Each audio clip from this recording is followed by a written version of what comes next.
I'm going to try to follow these two fantastic talks to open the meeting today, to talk a little bit about cumulative exposures in the context of biomarkers and something that Steve Rappaport and I call the exposome, following on from early work from Chris Wild. So what am I talking about with regard to the exposome? So the exposome, and I'm going to propose to you today, is a unifying concept that allows us to understand all causes of disease, potentially, with regard to the environmental causes of disease, and help us understand this interaction between the social and environmental determinants of health. Because I think we've moved from the 80,000 chemicals and worrying about whether something from a hazardous waste site just goes off-site to a much larger perspective of communities and social and environmental determinants of health within those communities. And we live in the age of genetics and genomics. The head of NIEHS is a geneticist. Everything is based on genetics, but you can't change your genetics. You can't change your epigenetics very easily either. So you can change your environment and your social determinants of health. And so unfortunately, though, because of this ability to measure genetics so precisely by sequencing, there's a tremendous disparity right now between the methodologies that we have for studying environment, which is the major causes of disease by far, and the genetic component, which is easily measured now by sequencing, and but still plays a relatively minor role in chronic disease outcomes. So recognizing this disparity, some time ago, Chris Wild, who's now the director of the International Agency for Research on Cancer, coined this term exposome to complement the genome, with the idea that this would represent all environmental exposures, including those from diet, from lifestyle, from stress, if you like, from endogenous sources like inflammation, from conception onwards throughout life. And this paper was published in 2005. I have to say that I didn't read it until about 3 years later, in about 2008, 2009. I then showed it to my colleague Steve Rappaport, and if you know Cafe Strada in Berkeley, we used to go there every morning and basically talk about how the heck we'd measure the exposome. And about a year later, we came up with some ideas and put forward this exposome paradigm, which expands the coverage of environmental exposures to think like geneticists do, actually, which is that this is all non-genetic factors. Everything that's not laid down in your DNA, you inherited from your parents, is environment. And we were motivated with this idea that we would do the analog of GWAS, which is genome-wide association studies, where you look at the whole genome to see what genetic factors are related to disease. And we thought, well, what could you do if you could do EWAS, environment-wide associated studies, and identify environmental exposures, as Debbie talked about a few minutes ago, with particular diseases, particular chronic diseases, which are the major killers in our society. And then if we could do this type of discovery type of research, then we could follow up with exposure-specific or exposure response and find those sources of exposure that were really important. So this idea of looking at all environmental exposures, how on earth could you do that? The important part about this, though, is that we're really going to go beyond hypotheses. We're not really doing hypothesis-free, but we're doing agnostic, some people call it, which tends to bring in God and religion and whatever, or non-targeted or untargeted types of approaches. Right now, we focus on a particular few chemicals, and I'm equally guilty of this as everybody else. Everybody has their favorite chemical. Mine happens to be benzene, as you probably know, and I can't get away from it no matter how much I try. And I probably could get a grant on benzene tomorrow, but getting a grant on the exposome, we'll just forget it. But so you have these particular hypotheses, but you have to realize that we're looking under the lamppost in this, and there'll be new chemicals all the time. What about badge and dinch, which are, badge is the main component that builds epoxy resins, and dinch is a replacement for phthalates, and they're prevalent everywhere now. Nobody's talking about them very much. Everybody's still focused on BPA and benzene and arsenic and things. And out there, there's millions of chemicals. People talk about 80,000 chemicals. Our bodies contain millions, if not billions, of chemicals, many of which are isomeric and all sorts of complicated chemistry going on. So we have to go beyond this current hypothesis that we're focused on these relatively specific chemicals in question. So this idea about the exposome and doing this has caught on. It really, out of those coffees at Cafe Strada came a workshop that was funded by NIEHS on the exposome in 2010 in February. And soon after that, Steve and I wrote an article in Science of 1,000 words called Environment and Disease Risk, which we note is in the topic epidemiology because they didn't have toxicology or environmental health as a topic in science. And they'd never heard of exposure science. They thought that was a joke. So we put it in epidemiology, even though neither of us are epidemiologists. And this 1,000-word article basically describes how we lay out an idea of how we could measure the exposome. This led to a second meeting on the National Academy on the exposome about characterizing individual exposomes. People have started to write more about it. Chris Wilde has written more about it in a recent review article. And the European Union, the NIH, I have to say, apart from NIEHS, have really not expressed any interest at all in this. But the European Union did and have funded projects of about $25 million and another $25 million in the coming year. And we're part of a large Exposomics multi-country project led by Paolo Veneas from Imperial College London for 9 million euros that I think is starting this whole field. Recently, the term eco-exposome was coined by a National Academy Committee on Exposure Assessment to include exposures not only to people but to wildlife and the environment in general. Steve and I don't really know what to make of that, but we don't use the term, so you're welcome to read it if you like. So how do we measure the exposome? So there's really two approaches that we could do this. One is we could focus on our external environment. We could use these sensors and smartphones that we have now to do almost ubiquitous sensing, real-time, constant sensing of things like air pollution. We could capture diets through 24-hour recall on these smartphones and things like this, cortisol in saliva. It's now possible to measure glucose in your bloodstream through dissolvable monitors which disappear. All sorts of sensors and gadgets that you could use. The alternative is to measure your internal exposome, where you use biomarkers essentially in blood, but could be done in other fluids, and you measure these things on the right, which I'll return in a minute, where you measure things like adducts of electrophilic agents, the metabolome, metals, infectious agents, which leave things like antibodies, stress and other things, and other biomarkers, measuring things internally rather than externally. So there's all sorts of gadgets now that you can quantify yourself with, and even mirrors that tell you how much you weigh, drank, and whatever the night before now. It won't take you very long, I don't think, to turn one of those off in the bathroom. At least I would after about 2 days, I'm sure. But there's toothbrushes that tell you how much you've brushed your teeth. There's all sorts of things. There's even shirts you can wear which sense your stress levels and all sorts of things, and air pollution.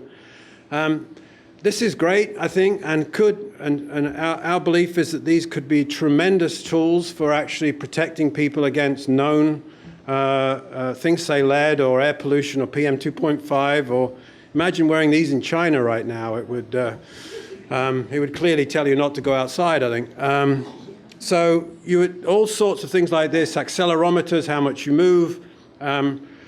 we think that they could be tremendously useful in very focused, in targeted type studies. But the idea that these are omic, that you're going to wear all these gadgets, especially things like children and newborns, just doesn't really jive with us. And so we really believe that the way to do this is to measure the internal exposome, because everything, it doesn't matter if it's stress, it's radiation, if it's infectious agents or whatever, they all act eventually in the body through a chemical process. And so the chemicals within the body, if you can measure those, you can measure the changes that are going on in all these external exposures. And not only that, you can measure contributions from things like the microbiome, which is becoming increasingly important. The microbiome, both in the gut and elsewhere in your body, is generating all sorts of chemicals, and there's more cells in your microbiome than there is in the rest of your body.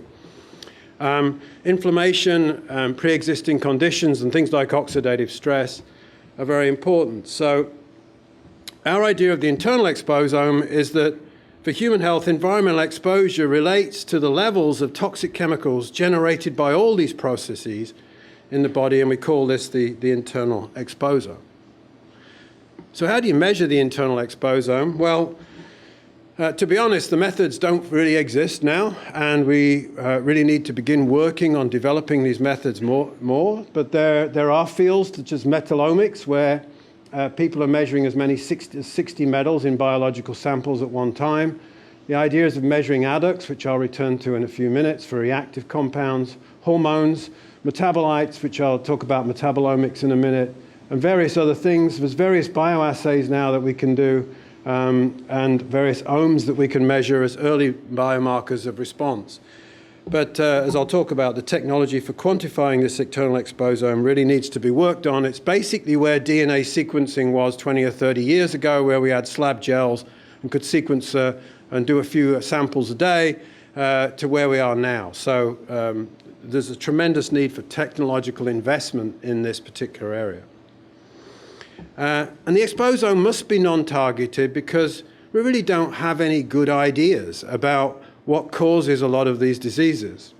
And we have some ideas, and of course those hypotheses could be tested, but in the genetics field, I spent a long time, my lab did, doing a lot of papers and studies where we picked a particular gene that we thought would be important, and then we studied it in relation to leukemia or lung cancer or whatever. We published a lot of papers, and then along comes GWAS, which is genome-wide, where they can look at everything. And guess what? Our favorite things don't come up. In fact, they're not important at all, right? And actually what turns up are a whole bunch of areas that we don't even contain genes. And so this threw everything. So we're really not as smart as we think we are. And I think the same is true in the environment field. We may want to study phthalates or BPA or benzene or whatever, but we really need to look far beyond that and much more in an untargeted manner. And when I showed this slide to Amy, she said, why you got prostate cancer on there? Because we're talking about children and early life exposures. Well, this is a slide from the Developmental Origins of Health and Disease, something that's put out in the NIEHS newsletter, which came from a meeting in Paris. And what's increasingly become clear is that even diseases such as prostate cancer very late in life, and Alzheimer's and Parkinson's, may be related to exposures very early in life. And various studies now, such as Alan Smith's studies in Chile, where there were exposures early in life, he's seeing effects 40 years later where the odds ratios for lung cancer and bladder cancer and susceptibility to things like TB is 50-fold higher from an early life exposure to arsenic. And so we know that these early life exposures contribute not only to some of these things like learning disabilities and asthma, and various things related to endocrine disruption, but also to things later in life like breast cancer, prostate cancer, and other diseases. So focusing on this early life exposures gives us something that we can really work with and think about doing with an exposome type of approach. So how do we measure the exposome? Because to measure someone's genome, it's the same every day, pretty much. So there will be small variations as you age and inherit mutations, but generally, your genome's constant. Whereas your environment, of course, is not constant, is changing by the minute, if not by the second. So how could you think about this, doing this?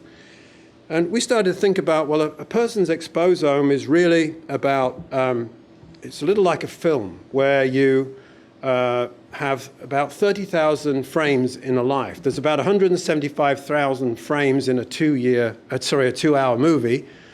So in an 80-year life, there's about 30,000 days. So if you could measure every day, we'd need 30,000 measurements. Now, we clearly can't do that. So what we need to do is gain snapshots of something. And this is the movie Curious Case of Benjamin Button, which is a little like epidemiology, where the baby is old, actually, originally, and gets younger as they get older. I don't mean epidemiologists do that. I mean that in epidemiology, you look backwards at age. And there's actually 20 DVD chapters, and there's actually 4 frames shown here, or 4 snapshots of the movie. And just from these 4 snapshots, you get an idea of what this movie's about. The baby is grown old, looks old as a kid, and then grows back and when they're older. So you get the idea of the movie. If you don't get the total movie, just from this or from a trailer, you get the same. I can make the usual joke I make that I look like Brad Pitt here, which makes me feel good about myself. So how many measurements do we actually have to make? And if you think about the critical stages of life in measuring exposure, it turns out that the focus of this meeting is right on, in that we need to look at early life exposures, that there are not 7 stages of man or whatever, but actually 8. We need to measure in utero, at birth, in infancy, as a toddler, childhood, and puberty. These are major critical life stages in development for disease.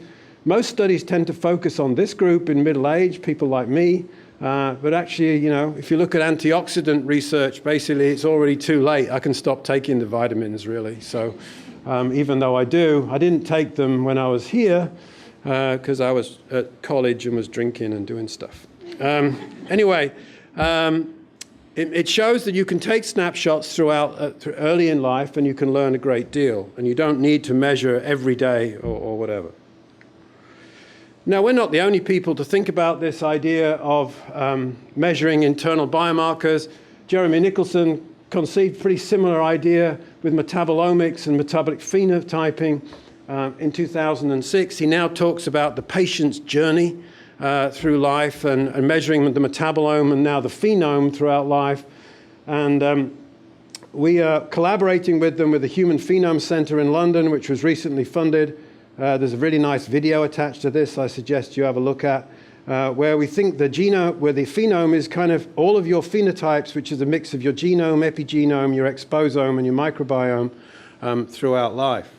And they've done some extremely interesting work with metabolic profiling, where they look at metabolites with metabolomics. When this for autism that I put in today, it's a very small study, but it's a kind of pilot study. It's done in a few samples, and they show basically that there are increased changes in these particular nicotinamide compounds and taurine, and that the microbiome, it suggests, of autistic individuals is quite different to the microbiome of control children. And Nicholson and others have gone on to talk about how the microbiome is could be of key importance in diseases like autism and needs to be studied in far more detail. And of course, luckily through now what's called metagenomics, we now have new ways to look at the microbiome in greater detail. So our idea would be then that we would focus on screening groups of substances known to be biologically active, such as hormone-like compounds, reactive electrophiles, and others. And Steve Rappaport's group are working on what they call adductomics, where they look at a particular site on human albumin, which circulates in the serum, which many compounds react with, so that they can get what's called an adductome, where they can measure several hundred adducts on this particular site. And they now are able to do this in dried blood spots through work from Katie Hall, a grad student in Steve Rappaport's lab, and others. And they found that there's plenty of albumin in a dried blood spot taken from these Guthrie-type cards, which are stored by the state of California, for example, and that mass spec can can detect more than 100 adducts at this site in only an eighth to a quarter of one of these dried blood spots. It's also possible to do metabolomics on these dried blood spots now. You can measure metals and cytokines and other things. Bill Funk has shown this for metals and cytokines, Joe Wiemels and others. So it's possible to think about doing an exposome type studies within dried blood spots. Now, these are the components of the exposome now. Basically, it's rather limited at the moment, although metabolomics is now at about 8,000 small molecules, although it could become much greater.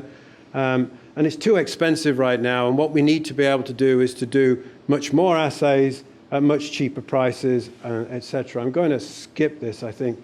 This is just a way of looking at estrogenic and androgenic activities in the serum using bioassays where you use cell-based assays to look at particular receptors, including the AH receptor, which Mike Dennison at UC Davis works on. We're working on the estrogen receptor and the androgen receptor. And this is just in male subjects shown here. There's the variation and in females, and you can see that the reactive with the estrogen receptor, there's still a lot in males, and it's quite variable, obviously variable in females. So an assimilated way of looking at both exogenous and endogenous estrogens and antiandrogens in only 10 microliters of serum is what we're working on.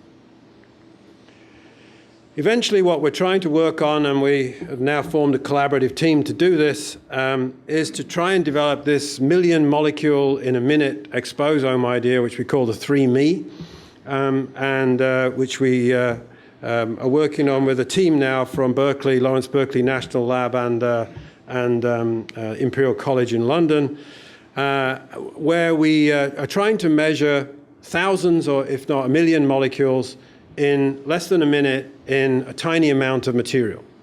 And we can currently measure around 45,000 compounds in this type of scenario, but we need a larger volume and want to go to smaller volumes, and this is possible.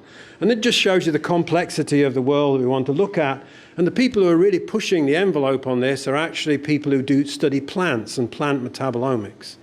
Now, I probably should have used coffee, which has about 8,200 different chemicals in it.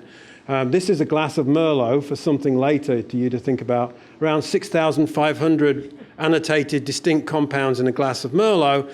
And what they can now tell is whether these came from the grape, whether they came from the wood, or whether they came from the barrel of the wood, or whether they came from the terroir or from the earth and soil and whatever.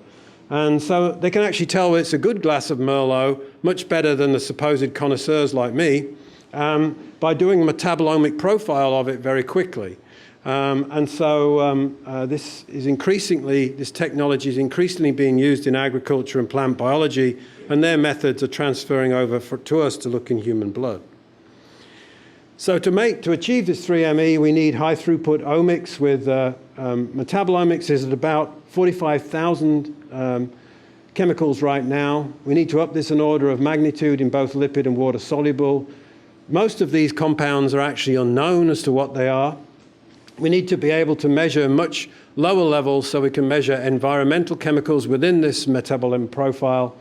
And we need to look at prospective cohort studies with multiple samples in biorepositories, especially those taken early in life. There are about 7 billion biorepository samples currently waiting to be analyzed in large cohorts. Many of these, though, are not birth cohorts, which is really what we need to look at. We're going to need a lot of informatics and statistics to look at these things, and we're going to need interdisciplinary research teams in all these areas to actually do this. We also need to expand beyond the blood, because things like the cerebrospinal fluid. There's now a Neuro Exposome. I gave a talk at a neurology meeting, and immediately afterwards people started talking about the Neuro Exposome, which is where they were going to measure it in cerebrospinal fluid. You could measure this type of thing in the amniotic fluid, if you think about it, or in the placenta for pregnancy. And there are other tissues we could collect to do exposomic type studies on to get a better understanding. So we need to develop methods not only just for serum, but for many other things. And we need to coordinate these teams where statisticians and informatics people can help us with this multiple comparisons. We need to go to smaller volumes and cheaper with bioengineering and analytical chemistry. We're going to need sound epidemiology for these cohort studies and the large use of cohorts and the appropriate use of the samples. And the biochemists are going to have to increase multiplexing technologies to really interact. And the only way that we can do this is through an interdisciplinary approach to achieve this goal. And so I'd like to thank you very much for the invitation.